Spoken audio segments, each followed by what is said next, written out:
Boa noite, pessoal. Tô vendo que tem uma pessoa aí entrando. Deixa eu colocar aqui meu fone. Minha gente, será que esses filtros vão salvar a minha cara de cansada hoje? Que tá complicado. Vocês estão me ouvindo direitinho? Coloca aí alguém. Sim, tá ouvindo. Boa noite, pessoal. Todo mundo aí que tá entrando. Deixa eu colocar aqui o fone.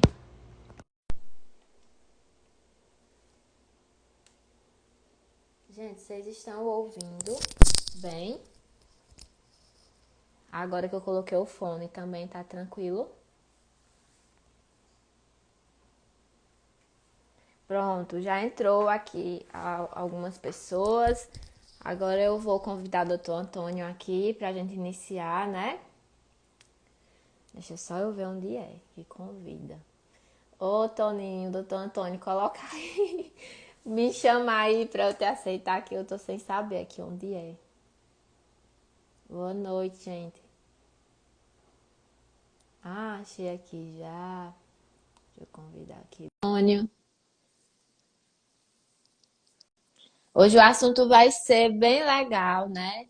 E mesmo que você não. Ai, o homem chegou. Aí, Tudo bom? Boa noite.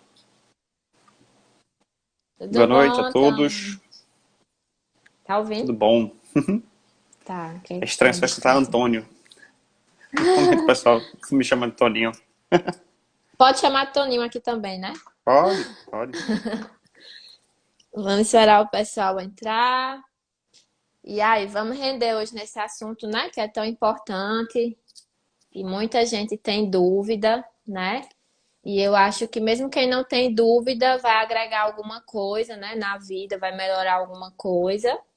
E eu queria agradecer a doutor Toninho por aceitar, né, o convite de estar aqui com a gente hoje. E se você, gente, no final a gente vai abrir para perguntas, então aproveitem, mandem os questionamentos, participem, que o negócio vai ser bom, né, não, Toninho? Não, vai ser excelente. Porque o tratamento não medicamentoso, na verdade, é o que as pessoas às vezes têm mais dúvidas, né? Porque no remédio, no geral, é mais prático. Porque eu digo qual é o remédio que vai ser utilizado e as pessoas apenas seguem, né? E a gente vai fazendo os ajustes. Porém, o tratamento não medicamentoso, principalmente a questão alimentar, ela é muito vasta, ela é muito ampla, ela é individualizada e todo mundo tem dúvidas, né? E existem também aqueles mitos que a gente tem que tirar da cabeça das pessoas, né? Que às vezes são mitos que elas acabam fazendo coisas erradas, tá? Bora lá. Pronto. Primeiro eu queria agradecer, Ellen, pelo convite, tá? Acho que esse trabalho que tu vem fazendo agora, voltando a essa questão dessas lives, está sendo bem bacana. E primeiro deixa eu me apresentar, tá, joia? Eu sou o doutor Antônio Melo, mas Ellen me conhece como Toninho, né? Já de algum tempo. Eu sou médico cardiologista, tá? Sou formado pela Universidade Federal de Campina Grande e com residência em clínica médica, cardiologia e ecocardiografia pelo Procap, tá? E aí a gente vai tirar todas as suas dúvidas hoje, tá bom? Primeiro a gente vai começar introduzindo um pouquinho, né, Toninho? Isso. Sobre. Sobre como é que, primeiro, assim, hipertensão e diabetes são, sem sombra de dúvidas, as principais doenças, né, que levam a problemas cardiovasculares no futuro. Então, quando você trata elas adequadamente, consequentemente, você diminui a chance de ter complicações no futuro. Então, para você ter uma noção, a hipertensão, para dar um diagnóstico bem simples, né, é quando você tem uma pressão maior ou igual, então pode ser igual também, a 140 por 90 e mais de uma aferição, né, no consultório. Né? Não necessariamente em uma só consulta você consegue dar o diagnóstico. Tá? A gente sabe que, a partir disso, esse número ele não é cabalístico. Né? Existe um motivo de ser 14 por 9, que a partir desse nível, já aumenta o risco de você ter um infarto e AVC a longo prazo. Então, por isso que se recomenda que você deixe sua pressão abaixo desse valor. Tá? E a diabetes, como todo mundo sabe, né, é o acúmulo de glicose no seu sangue. O seu corpo começa a não conseguir utilizar essa glicose para as funções habituais, começa a ter dificuldade e aí ela vai se acumulando no seu sangue. A gente dá o diagnóstico com a glicemia de jejum ou com a hemoglobina glicada Existe também o teste oral, né? Aquela garapinha que a gente toma também, só que a gente vem utilizando menos, a gente usa mais em gestante na maioria das vezes, porque com os outros exames que são mais simples a gente consegue. Então, para dar o diagnóstico, você tem que ter uma glicemia de jejum em 2 aferições, né, acima de 126. Ou então a hemoglobina glicada acima de 6,5, né? Você pode fazer os 2 exames juntos, se os 2 já derem acima da faixa, você também já dá o diagnóstico de diabetes. Então Ellen, depois desse diagnóstico, eu acho que a gente tem que ver, Eita, como travou a gente tinha aqui. falado, sem utilizar medicamentos, tá joia? Eu quero que todo mundo que está presente entenda o seguinte, essas mudanças de estilo de vida, elas vão ser para todos, né? Todo mundo tem que melhorar a alimentação, todo mundo tem que fazer atividade física, porém, existem alguns casos que a gente consegue tratar apenas com isso, né? Você já viu diversos pacientes que eu encaminho no seu consultório, que às vezes tem uma diabetes bem elevada, mas aí a gente tenta fazer essa modificação, a gente pode até iniciar medicamento com o tempo, mas à medida que ele vai melhorando a forma de se alimentar, a gente consegue, em muitos casos, tirar, né, as medicações, tá bom? Uhum. Então, eu queria que tu falasse um pouquinho sobre... Existem milhares de dietas, né, na questão de diabetes, mas qual é a orientação principal? Vamos falar primeiro sobre diabetes. Como é que é a modificação, como é que é a dieta do diabético, né? Que eu acho que isso que todo mundo quer saber. Eu vejo que muitas pessoas que têm diabetes, elas acabam se confiando muito na medicação, né? Ah, não, tô diabético, eu não preciso fazer outra coisa, só tomar a medicação e vai resolver todos os meus problemas. E não, né? A gente sabe que o controle principal, além da medicação, é com o estilo de vida, como você falou anteriormente. E aí eu vejo também que muitas pessoas que têm diabetes, elas vão pelo lado mais difícil. Como é que eu quero dizer isso? Às vezes as pessoas ficam pesquisando um estilo de dieta ideal e não se atentam a fazer pequenas mudanças no dia a dia que irão somar, né, para a melhora desses resultados. Então, primeiramente, tem várias dietas, como você falou, né, de indicação, a cetogênica, jejum intermitente, low carb, mediterrânea, vários tipos de dieta. Mas o que eu priorizo fazer com meus pacientes primeiro é avaliar a ingestão atual do paciente. Então, a gente aprende na faculdade a fazer o recordatório 24 horas. Tem alguns estudantes aqui de nutrição e, gente, eu vejo que hoje em dia, na prática, muitos profissionais de nutrição, nutricionistas, não estão fazendo essa avaliação do recordatório 24 horas. E aí, o que é que acontece quando a gente não faz esse recordatório 24 horas? A gente não investiga como é o estilo alimentar do paciente e acaba tentando introduzir um estilo de dieta que muitas vezes não vai dar certo, né? Eu vou chutar um exemplo básico. Eu tenho um paciente que me procurou no consultório e ele tinha uma ingestão de carboidratos extremamente alta, um diabetes extremamente descompensado, associado à hipertensão, problemas renais e tal. E aí a gente via que ele consumia mais carboidrato do que ele poderia, né, aguentar, suportar com a medicação e tudo. E aí, quando eu fiz o recordatório 24 horas, a gente viu que tinha um excesso, né? Então, primeiro passo, eu tento corrigir esse excesso. Eu não caracterizo no primeiro passo a dieta entre low carb, cetogênica e intermitente, mas claro que toda dieta para um paciente diabético, ela é low carb em algum nível, né? Porque os planos alimentares do tipo low carb, eles têm um nível de classificação de quantidade de carboidratos, que é de 150 a menos, 150 gramas de carboidrato pelo plano total para baixo, podendo ir até 50 e tal. E aí, a gente baixa o carboidrato, mas em cima do que o paciente já consome no dia a dia, em cima do que ele já faz, fazendo esses ajustes, porque é muito complicado a gente pegar um paciente desse que tem um estilo de vida totalmente errado, come muito carboidrato, come refeições muito espaçadas, aquele velho erro de tomar o café da manhã e aí só almoçar um pratão grandão de pedreiro de pedreiro, gente, que eu falo porque é a expressão que eles usam para mim, né? Com arroz, feijão, salada, arroz, feijão, macarrão, farinha, muita farinha, Farinha. né? Muita farinha. E aí, esse intervalo, quando a gente bota esse intervalo do café da manhã para o almoço e coloca um pratão desse, o impacto glicêmico é muito grande. E aí a gente tem essas lacunas que precisam ser corrigidas antes, ensinar o paciente, reensinar o paciente a comer, né? Antes de poder impor um estilo de dieta que seja extremamente agressivo. Uma delas que eu acho, na minha opinião, é a cetogênica. É muito difícil você pegar um paciente que é diabético e tentar já incluir uma dieta cetogênica logo de cara. É muito difícil seguir uma dieta cetogênica.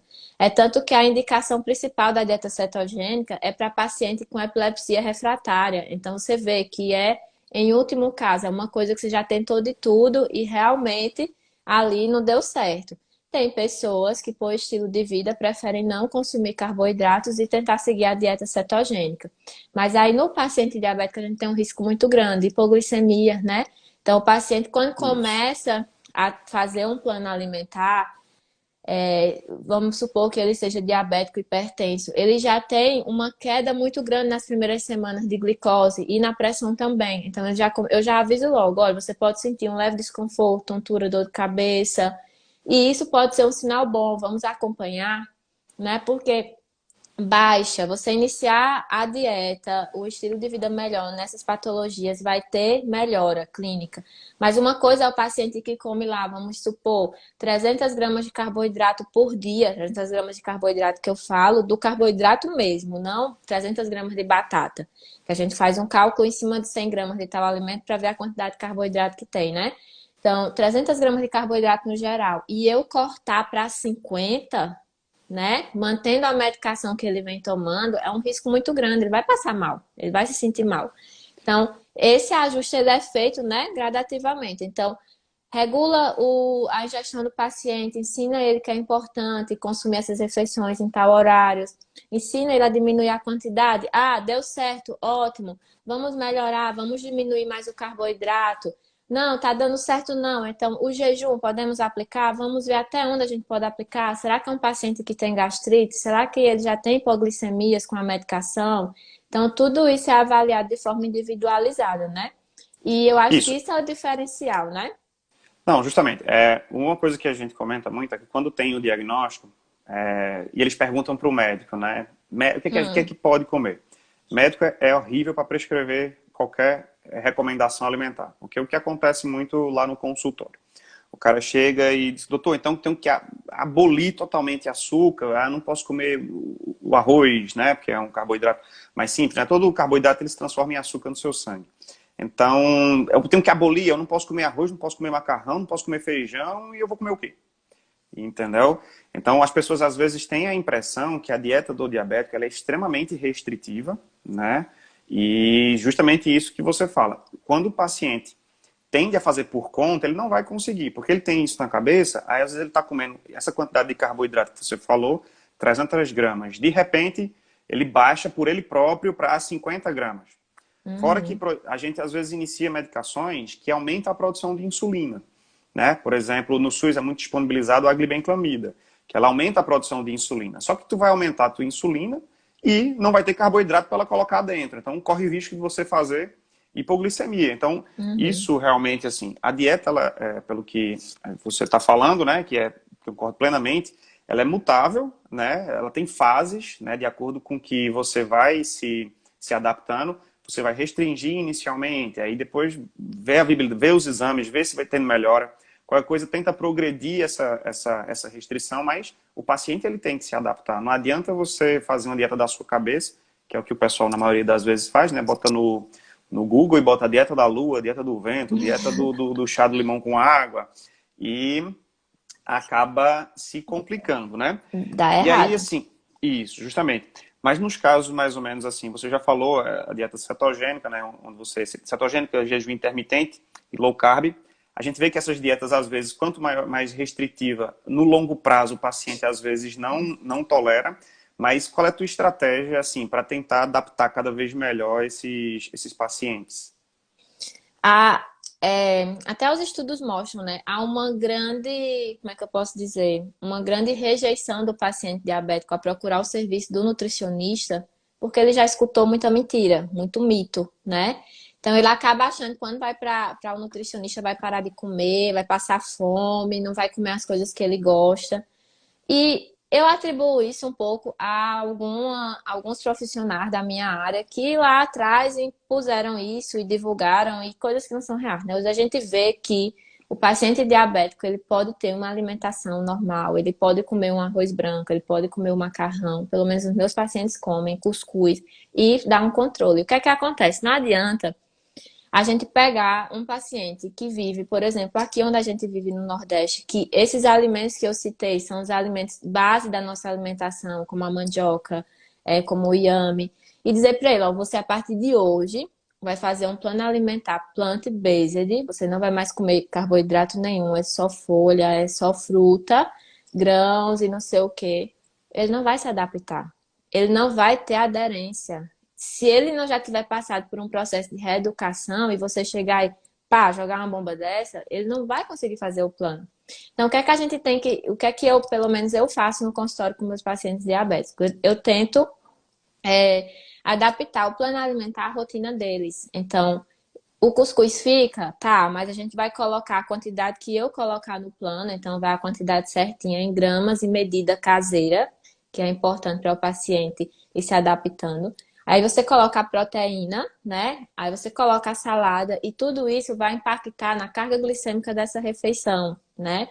Uma coisa é você comer uma porção de 100 gramas de cuscuz puro, então o impacto glicêmico vai ser maior, você vai ter uma elevação de glicose e insulina mais rápida.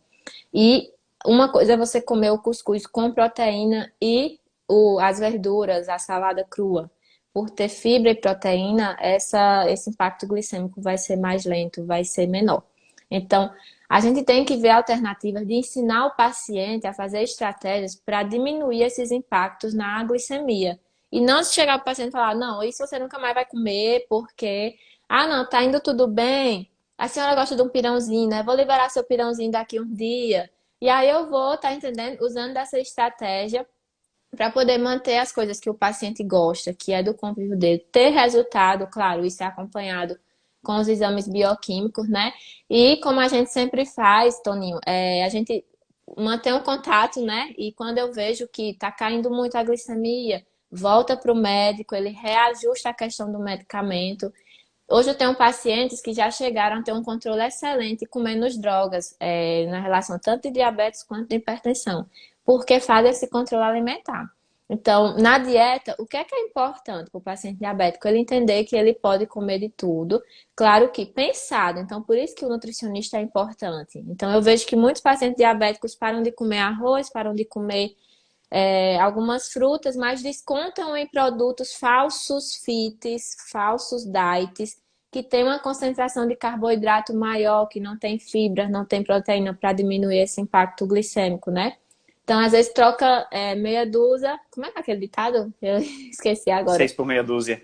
6 por meia dúzia, né? E aí Uhum. não dá certo.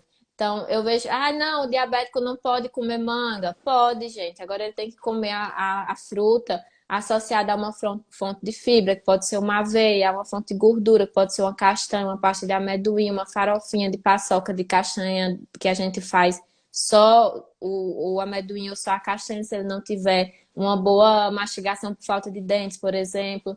A gente pode associar proteína, iogurte. Então, tem estratégias, né? A gente tem como deixar o paciente diabético mais à vontade. E eu acho que hoje a nutrição, ela está evoluindo para, assim, com algumas gerações de profissionais que estão se formando, para tirar esses mitos da cabeça do pessoal, porque isso afasta o paciente do tratamento. O paciente, às vezes, não procura o tratamento adequado porque ele tem medo de chegar lá e eu tirar tudo que ele não que ele come, que é a rotina dele, e colocar salmão vindo do Alasca, né? Farinha de É, não sei são de quanta vindo da Noruega. Essas coisas assim que a pessoa bizarras, nem né? consegue encontrar, e também existe muita coisa que o valor acaba sendo também bem restritivo, né? Ela às vezes fala, não tem aquele benefício total e é bem mais caro, né? Porque criou-se uma moda, uma indústria de produtos fit, né? Digamos assim, que são mais caros e às vezes não tem aquele benefício que a gente espera. E um desses produtos que eu queria que você falasse é em relação aos produtos integrais, né? Que todo mundo fala, não, doutor, só como integral, né? E aí, em relação ao paciente diabético, quando é que esse integral realmente vai ser benéfico ou não?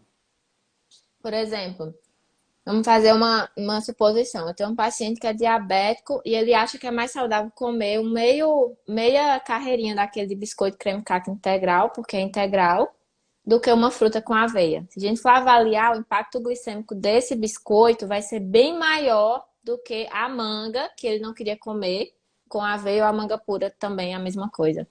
Então, assim, a indústria alimentícia no lado da nutrição, ela está crescendo horrores, porque esses mitos estão aumentando, né? Cada vez mais é mais chique comer coisas que não tem nada a ver. Produtos que dizem ser fit, dizem que são integral, e na verdade, se você pegar, olhar o rótulo, não é. Então, um bom exemplo que eu vou dar agora é em relação a esses biscoitos mesmo, que falam que são integrais. Se você pegar um biscoito integral de uma marca famosa aí que vem em todo lugar e comparar a tabela nutricional dela com um biscoito recheado, é a mesma coisa. É a mesma coisa. A quantidade de fibra é minúscula. Então, qual é a graça de você dizer assim, olha, tu só pode comer agora o biscoito tal? Não, gente, quando comparar, é a mesma coisa do outro biscoito. Agora, como ele vai comer esse biscoito, é mais importante ele comer um normal, com patê, com fatia de queijo, com alguma coisa, vai ter um impacto glicêmico bem menor. Então, eu vou citar outro exemplo, a questão do arroz integral, né? O pessoal acha que o arroz integral tem que comer, nananana. Gente, o arroz integral, eu até assim digo o paciente que ele vai comer o arroz integral, que é para ele comer, se eu ver que ele não está comendo a salada. Mas se você tem uma ingestão de fibras boas naquela refeição, fazer um pratinho ali de salada crua e comer o arroz branco, o impacto vai ser a mesma coisa de comer o integral. Pelo contrário, vai ter mais fibra por conta da adição da salada do que você comer só o arroz integral com feijão, né? Então, outro exemplo também, eu vou falar do pão francês. Pobre do pão francês, minha gente. Pobre do pão francês. Hoje eu vi uma pessoa perguntar no post de um colega nutricionista, né? E o pão francês tem fibra? Tem, gente. O pão francês tem fibra, o pão francês tem proteína. E se a gente comparar com o pão integral, a diferença não é tão grande. Mas claro que, como a gente vai ajustar aquela refeição, vai fazer toda a diferença. Uma coisa é o paciente comer um pão integral puro, só com margarina, por exemplo, manteiga, quer dizer que margarina não, nem presta. Outra coisa é ele comer o pão recheado, com patê de frango, de atum, de sardinha. Então, assim, tem ajustes que dá para fazer, dá para você comer o alimento da sua casa, né? Dá para fazer e sem falar que esses alimentos eles são caros. Você São comprar, muito olhar caros, às vezes o dobro do preço. só de ter o rótulo fit ou só de ter o rótulo diet ou light, né? Já parece que duplica o preço. E aí, nem sempre esses alimentos são saudáveis. Nem sempre. É difícil quando a gente pega um que vê o rótulo e se agrada. Podem ser que seja fit, mas diz que é fit lá, mas quando você olha, é um monte de conservante, açúcar do mesmo jeito, eles Do usam um mesmo nome jeito. bonito, maltodextrina, né? E Que é às um vezes também açúcar. até a quantidade de calorias em si acaba sendo a mesma, né? Às vezes até maior. E aqueles pacientes que às vezes também precisam perder peso, aí às vezes até se alimentam mais achando que o alimento é mais saudável, digamos assim, né? Justamente. Se você pegar, por exemplo, vou dar um exemplo básico.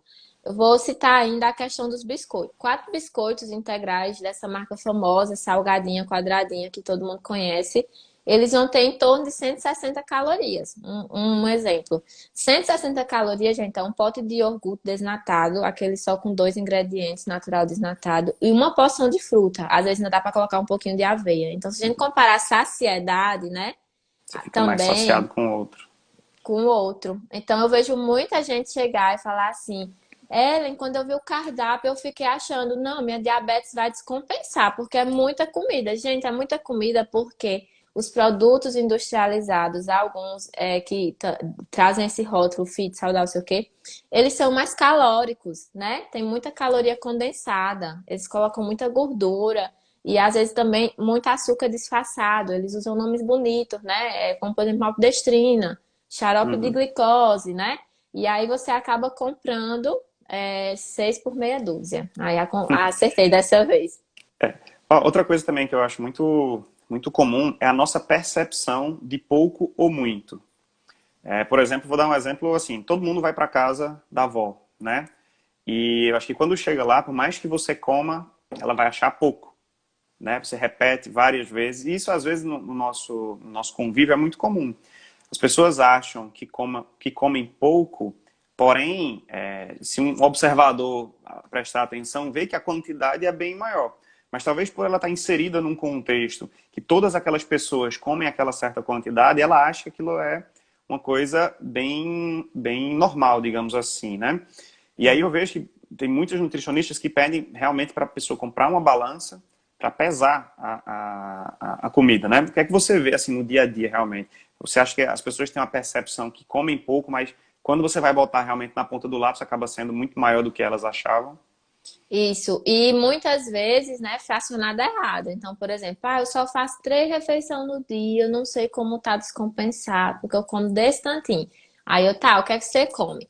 Aí vai ver lá 3 conchas de arroz, 2 conchas de feijão. Só que aí quando coloca a proteína, que acha que come muita, pesa, é bem pouquinho, né? Então eu vejo que as pessoas elas trocam muito é, as- os alimentos que acham que come a quantidade pouca estão exagerando e os que acham que come muito tá pouco, né? Então, assim, a balança, quando a gente fala de paciente diabético, principalmente de paciente da área desportiva que quer resultado, é super importante. Mas o que eu sempre falo é o seguinte: idoso, principalmente, não vai ter paciência estar pesando comida, né?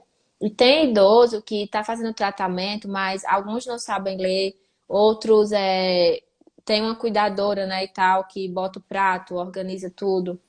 Eu sempre falo, ó, pesa as 2 primeiras semanas e pega a noção no olho, porque tu vai pegar no olho, mesmo que tu passe 5 gramas, 10 gramas, eu já coloco uma margem para não dar muito problema. Mas o ruim é quando o paciente ele se recusa a pesar, principalmente quando a gente fala de diabético, porque ele come muito achando que está comendo a quantidade que eu coloquei. E vice-versa, né? Eu vou dar um exemplo de uma paciente.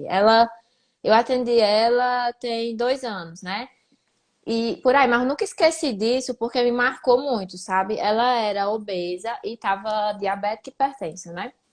E aí ela chegou, eu passei o plano alimentar e eu expliquei. Olhe, a colher que você vai medir tudo é a colher de servir.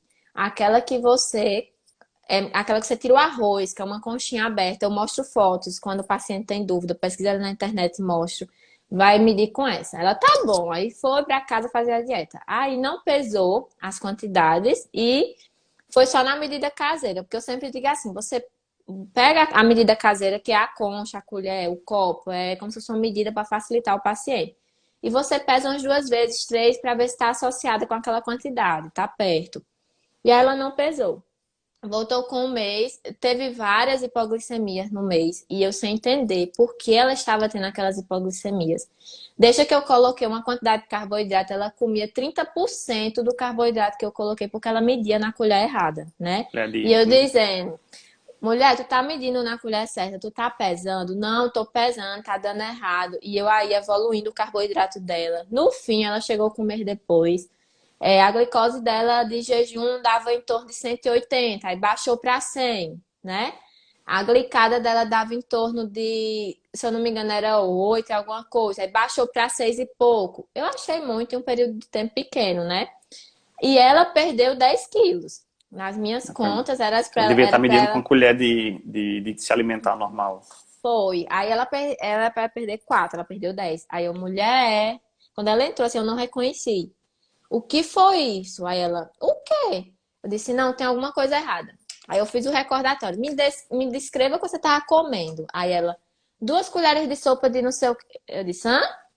Era a colher de servir. Resumindo, ela trocou tudo por 1/3 do que eu tinha passado. E ela perdeu mais peso, melhorou muito a glicose, mas estava quase desmaiando na minha cadeira, né? Tomando uma medicação alta para uma mudança muito rápida. Então, por isso que é importante pesar. Sempre eu falo, pelo menos nas 2 primeiras semanas, para poder ter uma ideia se está comendo aquela quantidade aproximada, porque a gente não nasce com percepção, a gente não tem percepção de quantidade.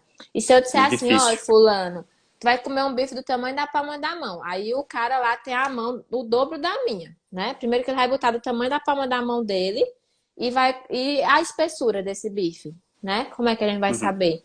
Não tem como saber. Olha, tu bota um punhado de castanhas. Olha minha mão o tamanho, que eu faço a base, né? Olha a mão do cara, desse tamanho, a mão bem grandona. Então vai dar errado, não tem pra onde. Tem que usar a balança no início, pra ter uma ideia. Ó, pra gente estar nessa primeira parte de diabetes, tem um mito que eu acho sensacional, assim, eu acho bem interessante, que é a questão do pão dormido. Né? Não sei se Eita. tu já escutou essa. Tem muitos pacientes que chegam, não, doutor, pão eu não como, só como ele e o pão dormido. Acho que deve ter alguém aí que não é do interior, né? Tem muita gente todo canto. O pão dormido pra gente é aquele pão que você comprou na padaria, porém deixa ele passar um dia e come no outro. Segundo alguns mais antigos, esse pão seria mais saudável, né? Mas e aí, o que é que tu acha disso? E ele justifica que é por conta do fermento, é porque o fermento vai embora, né? Uhum. Gente, fermento não tem nada a ver com glicose, com nada, né? O que acontece? Você bota o pão para dormir de um dia para o outro, que nem o povo fala, não vai influenciar em nada. E sem falar que é mais gostoso comer quentinho da padaria, né? Então não tá fazendo Muito. nada Ele não tá comendo de pão duro. futuro. Tá comendo pão duro. É um super mito, porque eu vejo que as pessoas. Principalmente o pessoal mais antigo, né? Eles têm o costume de comer o pão puro com manteiga de manhã. Uhum. Aí. Muitas pessoas podem ter um certo desconforto ao comer o pão morninho de manhã do dia, que é o quê? Um refluxozinho, uma dorzinha no estômago, né? Quando você deixa ele de um dia para o outro, diminui esse desconforto, mas não pelo fato de ser o pão. Às vezes porque não tá quente, às vezes porque você colocou na sacola e tirou metade da manteiga que eles colocam por cima. Mas em relação ao valor nutricional, isso é um mito muito grande. Não existe isso de É. pão dormido, não. Compra o pão da padaria quentinho, vai ser melhor. E come. Pronto, acho que de diabetes acho que foi bem bacana. Agora vem a segunda parte, que é a relação à hipertensão, né? Hipertensão, essa questão da glicose, praticamente realmente não influi, mas basicamente a questão do peso corporal, né? Que aí a gente caminha para nutricionista. E em relação ao sal, todo paciente, realmente às vezes ele chega no consultório e aí, doutor, tem que acabar com o sal, acabou. A gente sabe que não é dessa forma, né? Até porque a comida totalmente sem sal, ela é impalatável, ninguém consegue comer, né? E como é em relação à restrição de sal? Normalmente, quais são as recomendações da nutricionista? Não cortar o sal, primeiramente, né? A gente consome o sal para deixar o alimento mais palatável, porque o alimento doce, imagina aí um feijão feito sem sal, sem nada. E segundo, porque, como todo mundo sabe, o sal ele é um alimento que é enriquecido, né? Para Com evitar o iodo. bócio com iodo. Então, Uhum. eu já vi um caso de uma paciente que ela tirou por 6 anos o sal da vida dela até ir para mim e para o endócrino e ela desenvolveu bócio. Então, uma das explicações poderia ter sido essa. Então, gente, não adianta cortar o sal de uma vez da vida. Primeiro que se você é hipertenso, vai baixar sua pressão? Vai, mas é uma coisa insustentável. O que eu vejo é que muita gente tira o sal de cozinha, que é o sal que você pode consumir, o sal cozinha normal marinho, tira o sal de cozinha iodado e vai consumir sal embutido em outros alimentos que vai fazer mais mal com quantidades maiores de sódio, que é o quê? Vou citar aqui alguns exemplos. Tira o sal do dia a dia, mas consome tempero pronto, né? Eu tava Sazon, famoso, observando quinó. isso. Bicho, eu tava vendo ontem no mercado, por curiosidade, acho que o povo me vê nos mercados e diz, gente, essa mulher anda nessa ala aqui de coisas, porque eu vou só pra ver o rótulo, né? E ontem eu parei na do Sazon, aí tinha lá, Sazon com redução de sódio. Aí quando eu vi um envelopezinho, 500 e tantas miligramas de sódio. É muito. É muito demais, gente. O que a gente vê é que o brasileiro, que os estudos também relatam, o brasileiro ele come 3 vezes mais sal do que a recomendação, que seria até, pelo menos, até em torno de 2 a 3 gramas, tranquilo. Por exemplo, Isso, do sódio puro, né? isso, sódio puro. A gente tem um estudo feito em Mossoró, né? Que lá tem várias reservas salinas, né? Inclusive um sal famoso que a gente come aqui é trazido de lá. E foi esse ano visto que é uma das reservas com um sal mais saudável, menos contaminado, né? Vale salientar, porque a gente vai comprando sal do Paquistão achando que é sal do Himalaia. E aí é, lá foi feito um estudo que o consumo de sódio pelas pessoas lá chega a ser 30 vezes maior do que a recomendação. Diga aí. Só Mas com a gota. sal que é a gota. É tanto que tem até uns índices lá de pessoas hipertensas maiores do que na região norte, né? Maior do que em outras regiões. Mas assim, as pessoas às vezes deixam de comer o sal em quantidades diminuídas, tira o sal de vez e começam a consumir esse tipo de produto, que é dobrado. Então, em um dia que ele consumiria, colocando ali no arroz, no feijão, na carne, pouquinho, consome o dobro de sal adicionado em outros produtos, né? Que também tem a questão dos realçadores de sabor. Eu vejo uma coisa passar em supermercado, é aqueles temperos prontos que dizem assim, caldo de camarão. Parece que ali Ah, chama sei. atenção, né? É. Tem uma paciente minha que ela estava consumindo isso daí direto. Caldo de camarão, caldo de não sei o quê. Gente, esses negócios prontos, enlatados, tá? A Tem quantidade de muito sódio. sódio. Inclusive em coisa doce também tem muito sódio, né? Nos refrigerantes, por Muito. exemplo, não é só Eita, o cortou. gosto sal. Ah, Estou dizendo, em relação a coisas doces que tem muito sódio. Por exemplo, os refrigerantes são muito ricos. Apesar de serem doces, ele tem uma quantidade de sódio muito grande. Então tem que ter cuidado também nessa questão. Não é só o que é salgado, digamos assim, que tem essa grande quantidade. E o aí, que a Evelyn? gente tem que. Eita. Não, pode falar. O que a gente tem que ver é o seguinte: se você tira esses produtos industrializados da sua rotina, conservas. Gente, qual a lógica de comprar feijão em conserva? Me fala. Nem gosto de feijão deve ter. Eu nunca comi, mas nem gosto de feijão deve ter. E evita essas coisas industrializadas. Consome o sal em pequena quantidade e associa fibra na sua dieta, associa as frutas, verduras, que isso também diminui de forma bem significativa, como se fosse a absorção do sódio, tipo assim, de forma Uhum. bruta, né?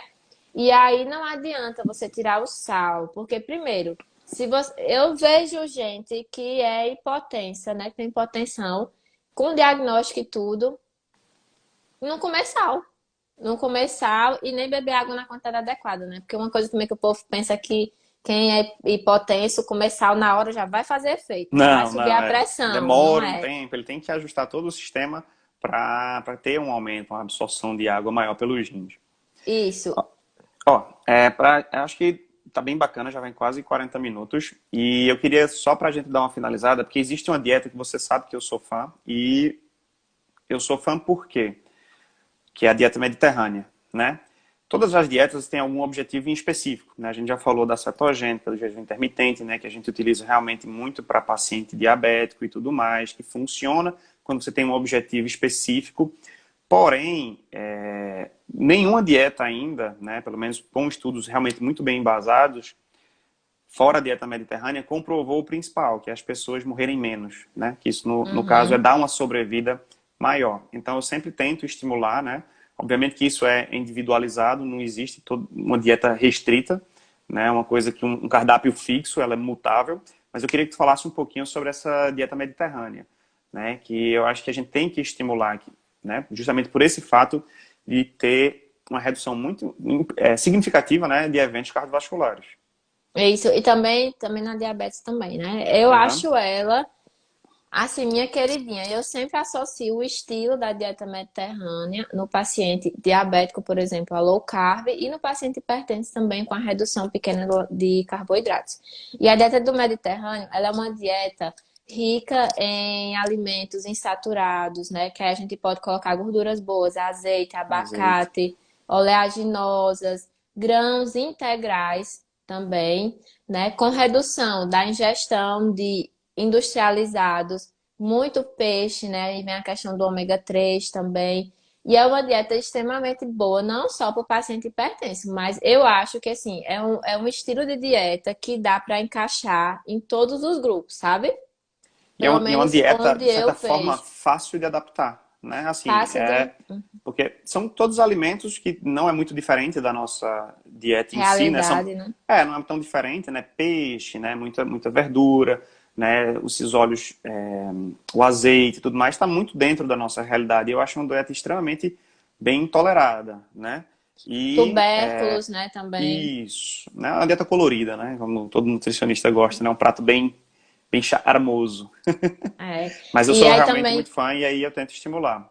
e rica em frutas, verduras, aí vem a fibra, né? A fibra ela tem um papel tanto na regulação da glicemia, da absorção da glicemia, quanto do colesterol, né? Das gorduras.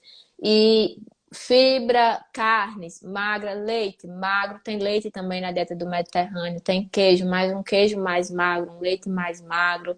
O azeite, né? Que eu vejo que falta muito na dieta do pessoal hoje em dia, que às vezes o problema das pessoas é que querem usar o azeite só para cozinhar, mas não coloca ali na salada ele cru, né? Que é quando a gente realmente tem um efeito bem positivo. É, as oleaginosas, a gente pode adaptar para nossa região, né? Aqui eu não tenho costume, né? Eu não tenho, nem alguns meus pacientes, alguns não consomem, por exemplo, nozes, né? Nozes. Nozes é uma coisa mais difícil. Mas do ponto de vista de oleaginosa, a gente já pode adaptar a castanha de caju, que é mais fácil de encontrar. Não precisa ser a do Pará, já dá para adaptar de caju, o amendoim, né? E aí a gente tem os cereais integrais, aí pode ser o arroz, farinha de trigo integral, dá para usar os tubérculos, né? Macaxeira, inhame, batata doce. E é a dieta que a gente tem aqui e dá para ajustar. O que é que a gente tem que pensar do âmbito assim para adaptar ao pessoal da nossa região, né? A gente da nossa região? Quantidades e a combinação, né? Tirar da cabeça do pessoal que os alimentos, alguns não são saudáveis. Por exemplo, cuscuz, pobre do cuscuz, minha gente. Eu fico, eu E logo nós fico do Nordeste, tirar o cuscuz perturbada. é muito difícil, né? É, mas a gente pode adaptar, a gente pode colocar uma gordura boa ali no cuscuz. Tem uma receita de cuscuz marroquino, né? Que é um cuscuz marroquino, que ele vai amêndoas laminadas e o cuscuz marroquino, que dá para fazer com o cuscuz da nossa região. Então, se a gente adicionar ali vegetais, gordura no cuscuz, como a amêndoa, a castanha, o amendoim, a gente já está diminuindo o impacto glicêmico dele também. Então, por isso que o nutricionista é muito importante. Nem só assim, eu vejo que a educação em saúde, tanto na questão primária, na prevenção, quanto a educação em saúde terciária, que é quando o paciente já tem o problema, a educação, o fato de você conversar com o paciente, ensinar para ele, é muito importante.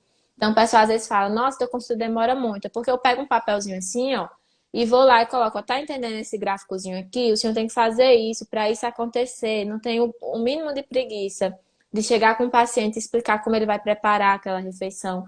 Porque desde o preparo, a montagem do prato faz muita diferença. Então, quando Uhum. a gente se sensibiliza e se responsabiliza com o seu dever de educar o paciente em todas as esferas, né? Primária, secundária e terciária, a gente vê que a adaptação do paciente é melhor, o tempo que ele consegue manter o estilo de vida é melhor, né? Então, hoje os estudos já mostram isso, que tanto a interdisciplinaridade dos profissionais para tratar o paciente diabético e hipertenso é importante, quanto a educação em saúde individualizada, como o paciente que vai ao seu consultório, doutor Antônio, você vai explicar para ele que é importante fazer isso, não fazer isso, é importante fazer atividade física porque tem efeito hipotensor, não sei o que, tá, e papapá. A gente, como nutricionista, temos que fazer essa educação em saúde também, porque desde o preparo até a montagem do prato, muitas pessoas não sabem, mas comer a salada antes de almoçar é uma estratégia para reduzir a glicemia, o impacto glicêmico da refeição. Então, isso são coisas que você pode ir ensinando com o tempo ao paciente, para ele entender que não tem segredo, que não precisa trazer as coisas de outro lugar para comer, não precisa gastar dinheiro com coisa cara e que dá para ter um estilo de vida saudável com tudo que a gente tem na nossa região, desde que bem adaptado, né? Isso. A nossa região, ela realmente é muito rica, e às vezes basicamente falta informação, né? Daí a importância realmente das redes sociais e lives como essa. O que eu só queria deixar como última mensagem, acho que a gente já vai para perto de 50 minutos de live. A dieta é fundamental, você saber comer é fundamental. Um dos grandes problemas hoje de aumento de índice de hipertensão, de diabetes, principalmente em pacientes jovens, é o mau hábito alimentar, tá? O número de obesos aumentou muito, porque os carboidratos simples, eles são muito mais fáceis de você comprar, de você consumir. É muito mais prático você comer um pote de biscoito do que você ir preparar alguma coisa na cozinha naquele momento que você quer, né? É tudo muito mais Uhum. rápido. Então, isso acaba fazendo que você se alimente ruim e acabe se acostumando. E quando você cria o hábito, é muito difícil você modificar. E o que eu realmente vejo nesse acompanhamento nutricional, que todo paciente tenha noção, é que toda dieta ela é mutável de acordo com suas necessidades. Então, a dieta que você recebeu o diagnóstico de diabetes, por exemplo, você estava lá com hemoglobina glicada de 8,5, foi iniciada a medicação, mas você começou você começou uma dieta, não necessariamente essa dieta do início vai ser a que você vai permanecer. Por isso que é importante você Uhum. voltar para nutricionista. A partir do momento que a gente consegue um controle melhor, você pode reintroduzindo novos alimentos, né? Existem uma gama de possibilidades que você pode executar. Agora, tem que ter esse acompanhamento. Doença crônica requer acompanhamento multidisciplinar. Isso aí, todas as pessoas têm que ter uma noção. Eu não É. vou prescrever uma dieta porque eu não tenho capacidade técnica para isso, eu não fui ensinado a isso. A gente sabe o básico do básico, obviamente, a gente faz aquelas recomendações para que o paciente depois vá procurar a nutricionista. A gente sabe algumas coisas, algumas dicas nessa questão realmente da verdura, né, das fibras, né, no prato, que realmente diminui e deixa mais lentificada a absorção.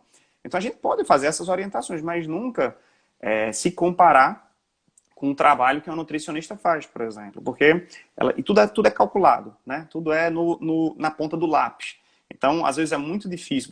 Você como nutricionista, tem como saber se o paciente está seguindo, se não está, né? E resolver todas as dificuldades. Agora, se o paciente, por exemplo, iniciou o tratamento com você, melhorou da glicose, mas depois não volta, né? Para você fazer a modificação da dieta, então, às vezes, ele joga tudo para o alto. É isso. Quando eu comecei a malhar, né, fui para um nutricionista, inicialmente era perder um pouco mais de peso, né, perder de massa magra, era um tipo de dieta. Depois o seu próprio corpo ele começa a pedir mais carboidrato, pedir mais coisas. E se você não fizer o ajuste, você vai com sede ao pote, você vai comer mais, né? Então, eu acho que a mensagem é essa. Faça a modificação, você vai ser extremamente beneficiado, vai reduzir a quantidade de remédio que você vai utilizar, a chance de Uhum. você ter complicação vai ser muito mais baixa, né, se você fazendo uma dieta adequada, mas tem que manter um acompanhamento a longo prazo, né? Não adianta ir uma vez, esquecer e prio. No longo prazo, que é onde as coisas acontecem, onde os problemas acontecem, você vai estar desprotegido, né? E Então também essa tem, fica a minha mensagem. e também entender que antigamente o pessoal achava que diabetes e hipertensão era uma consequência da idade, né? Hoje a gente sabe que não, né? Tem muita gente jovem, muito adolescente e diabético, hipertenso. Então, a gente tem que tentar ver por esse âmbito que não é uma doença, como eu li uma vez, uma doença de idoso. Não é. Tem muito adulto Cada vez. jovem doente e cada vez aumentando, né? Então, tem que se cuidar. Se você tem um parente que é diabético ou hipertenso, você tem que estimular esse paciente, porque eu acho que a adesão também é muito dependente da família, né? Então, Isso. estipular hábitos saudáveis para todo mundo e não excluir aquela pessoa. Eu vejo que muita gente pega o paciente que é diabético, faz uma comida extremamente diferente, separada, e não inclui ele na família, né? Ele vai se sentindo isolado, desmotivado e não vai aderir ao tratamento. Então, tem que incluir, entender, gente, que ele não está fazendo nada de errado, ele está se alimentando bem, saudável, que você também pode comer compartilhar daquele estilo de vida. Claro que em quantidades diferentes, né? Isso Não, excelente, viu? Eu acho que a conversa foi muito boa, tá? E vamos fazer novas, né? Acho que tem com muito tema, certeza. tem muita coisa para fazer. A audiência hoje eu achei sensacional, beirou 100 pessoas praticamente todo o tempo, né? E aí esse Uhum. aí é um trabalho de formiguinha, mas 6 pessoas que viram, que vão repassar para os seus familiares, que aí vão repassar, e de repente acho que a gente pode ter influenciado centenas, né? Muito Pois, bem. brigadão, viu? Obrigada a você. E como pessoal aí, a gente vai marcar, né, gente, outros encontros. E quem tiver dúvida, pergunta, manda no direct, né? Que aqui a gente já está chegando a uma hora, né, Toninho, de live. Isso. Uhum. Uma hora de Uhum. live, daqui a pouco já cancela, né? Então, dúvida, gente, manda no direct da gente. Segue o Dr. Antônio também, que ele também posta um conteúdo super legal, muito interessante. E tudo isso que a gente fala aqui para vocês no Instagram, claro que não substitui a consulta com o profissional, mas já serve para vocês terem insights no dia a dia de vocês para mudar e ter uma qualidade de vida melhor, não é isso? Pois tá, joia. Pois, tchau, Ellen. Um Gente, um abraço, viu? beijo para todo mundo que assistiu a live. Obrigada, Toninho. Até mais. A gente Tchau, marca a tchau. próxima. Tchau. Tchau, pessoal. Muito obrigada. Foi ótima a live, viu? E aí, a gente vai marcar a próxima. Eu escolho o tema e falo com vocês, tá bom? Um beijo.